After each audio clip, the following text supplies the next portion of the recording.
Hey guys, welcome to my last Flash review. The series finale, entitled A New World Part 4, subtitled Finale, is out, and it is the last episode ever of not only The Flash, but the Arrowverse. Before I get stuck into the review, I just want to say a big thank you to all the cast and crew who have kept this show alive for 9 years. I've watched this whole series, and though it has many ups and downs, it's still completely changed superhero TV. I watched the pilot of The Flash to prepare for this, which got me in a good mood getting into the episode. With that being said, let's get into the review. Let's start off with the returning villains. The first scene with them all together was magical, and it was so cool seeing how they all interact with one another. The standout here was Teddy Sears, but that wasn't too surprising. Eddie's Cobalt Blue suit looks great and is ripped straight out of the comics. After this scene, it went downhill. A big concern for the fans heading into this finale was characters like Allegra, Cecile, Khione, and Chillblaine, taking characters like Godspeed, Zoom, Savitar, and Reverse Flash down. That first little bit where Team Flash thinks they have the upper hand on Cobalt Blue, but then the Legion of Zoom shows up, that was so cool. That was followed by a mediocre fight scene that Barry witnessed as he ran with Cobalt Blue. In this scene, Cecile can fly, which has not already been established. The CGI in this fight was okay, and I think the reason why episodes 6 through 8 looked so bad was for this episode. Now, let's talk about the 1v1 fights. The best of all of these was probably Excess versus Savitar, because it seemed the most realistic. Them chasing each other was short and sweet, but the best part of this was when Savitar stabbed Nora through the chest, like he did to her mother Iris. Nora was pretty cool in how she just phased through the blade, but it annoyed me how Savitar was defeated with one stab.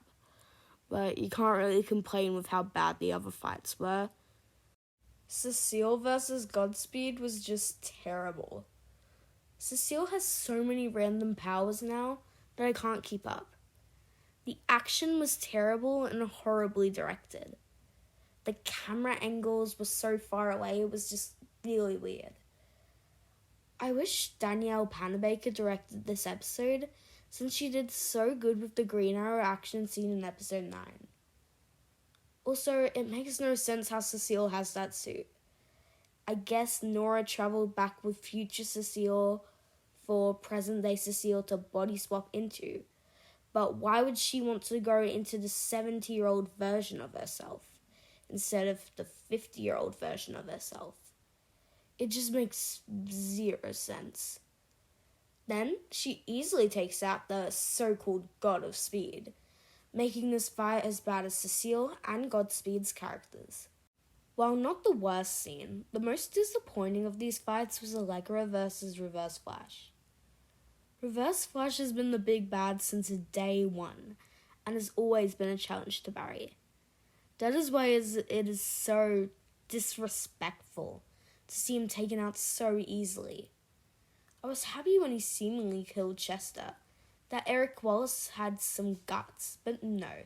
He survived because of his black hole powers that haven't been mentioned in 4 years.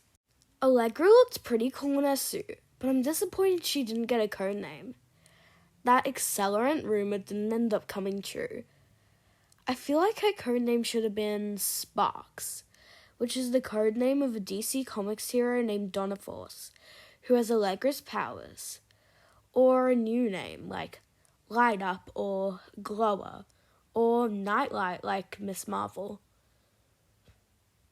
In this episode, Allegra's powers looked really cool, and a big explosion she made was awesome.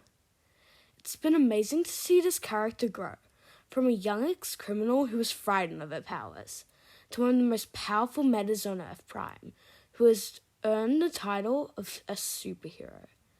But I just wish her big final power moment wasn't against Barry's arch nemesis, who who Barry has failed to stop countless times. But Allegra just finishes with 2 blasts. That really is embarrassing for Barry. Then there was Chillblaine and Khione versus Zoom, aka Khione versus Zoom, while Chillblaine stands there.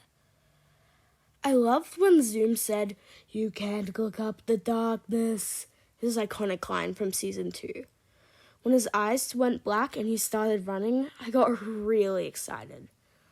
After throwing the lightning bolt, it went downhill real fast. Khione absorbs the lightning, which is realistic since she is a goddess. But then she throws it back at Zoom, and with 1 bolt of lightning, Zoom is knocked out. Though this moment looked cool, it just feels a bit weird. What happened to the badass and scary speedster from season 2? I don't know what was more annoying, the easy takedown of Zoom, or Chillblaine's proud look on his face like he did something. It's baffling to me how someone can screw up a series finale this bad. It embarrasses the character of Barry Allen by having the villains he took a whole season to defeat be taken down in seconds by the overpowered side characters who have no emotional connection to these villains. At least Cobalt Blue was good in this episode. Eddie Thawne really worked in this episode. Him and Barry had a good rivalry and his running looked pretty cool. The most disappointing thing about the character is him having red lightning. It really should have been blue like the comics and the possessed characters the past few episodes. He even uses his comic-accurate lightning sword, but it was red instead of the comic blue. This is a really weird choice on Erica Wallace's behalf, but what do you expect at this point? The running CGI looks pretty good, and they even called back to the season 7 finale with a lightsaber battle. Just what we all wanted. I love how Eddie's connection to the negative speed force was killing him, like Thawne, which added another layer to Barry's struggles. He doesn't want to let Eddie die again, like he did in season 1, though he feels it is impossible, which led to a pep talk from Khione. The speech was mid, though I appreciated the "believe in the impossible" line.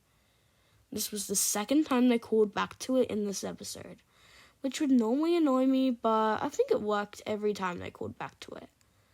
I feel like someone other than Khione should have given him the speech, like Jay Garrick, or even better, have Khione turn into Caitlyn in that moment and have her give Barry the speech.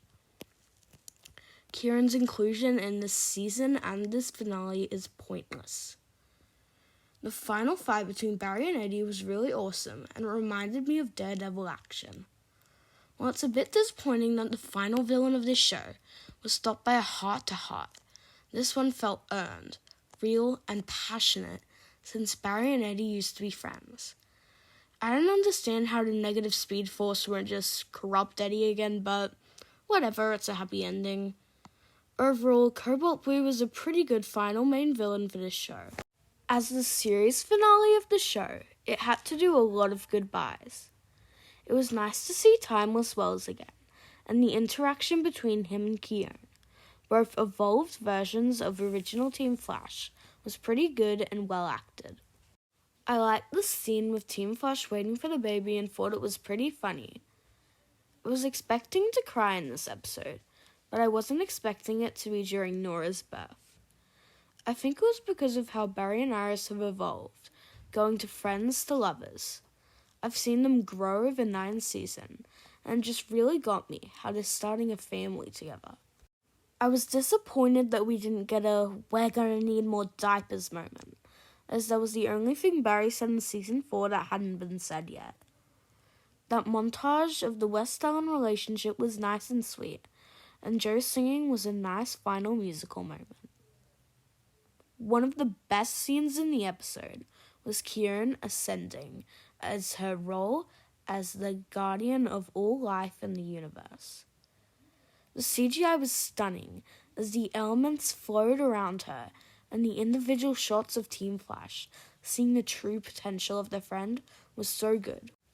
And the team behind the show did a good job seeing their wind flowing in the hair. It just looked really cool. It was so good to see Caitlin again, and can I just say that Danielle looked great. Grant's acting really sold the scene though, as well as the whole episode. His acting has really carried the whole season and show. It now makes sense why the writers didn't do a funeral for Caitlin, but from the characters' perspectives in the show, they really should have. That final Team Flash party scene was pretty sweet. The whole room filled with cast members showed how many characters this show has brought in, and how much this show has done in 9 seasons. The character interactions here were all great. It kind of felt like Taylor and Ariz from The Citizen were intruding. Although I have consistently hated Cecile, that proposal scene was still really cute, and showed what The Flash is really about: family. The final scene was so cute. The runaway dinosaur sitting on the table pulled at my heartstrings, but what really did was Barry's speech to little Nora. He kind of does do that fan theory of becoming the lightning bolt that struck him, only as the avatar of the Speed Force. He doesn't travel back in time to strike himself. Inspired by Oliver's words that the lightning bolt chose him, he strikes 3 new people who become speedsters.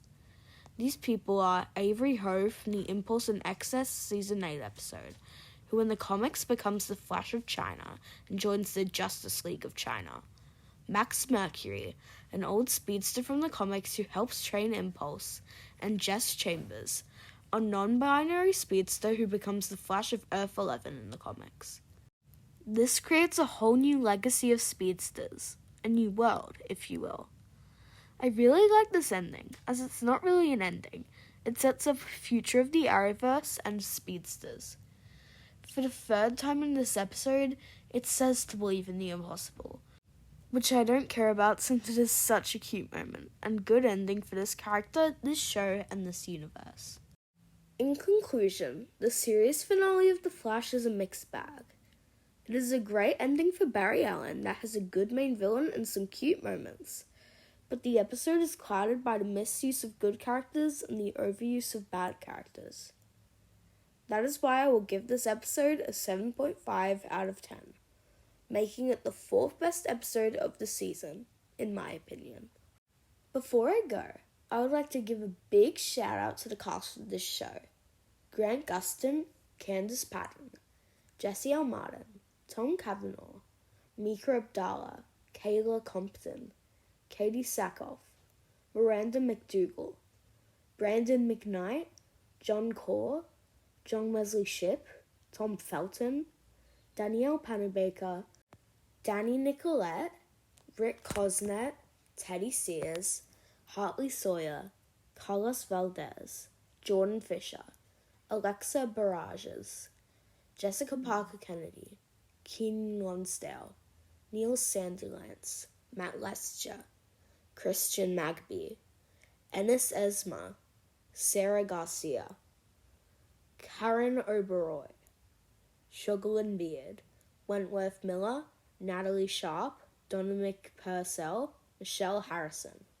Robbie Amell, Victoria Park, Logan Williams, Chris Klein, Tony Curran, Rachel Drance, Cheyenne Bayat, Agam Dashi, Violet Bean, Kyle Sekor, Eric Nenninger, Max Sadler, Damian Poiter, Richard Harmon, Magda Apanowicz, Alexandria Wales, Natalie Dreyfus, Efrat Dor, Ashley Ricards, Megan Gardiner, Kosa Mohammed, Andy Mientis, Senthil Ramafurfi, Peyton List, Melise Zhao, Kim Engelbrecht, Danny Trejo, Carmen Moore, Stephen Amell, Mark Sweatman, Emmy Nagata, Susan Walters, Isel Hervonen, Raina Hardesti, Victor Garber, Tony Todd, Ciara Renee, Vanessa Williams, Jessica Camacho,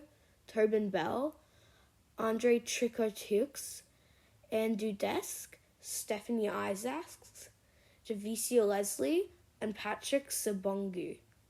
I would also like to thank the showrunners who have kept the show alive for 9 years: Andrew Kreisberg, Gabrielle Stanton, Aaron Helbing, Todd Helbing, and even you, Eric Wallace. Thanks to all the cast and crew I didn't mention, and the CW for making this show and universe possible.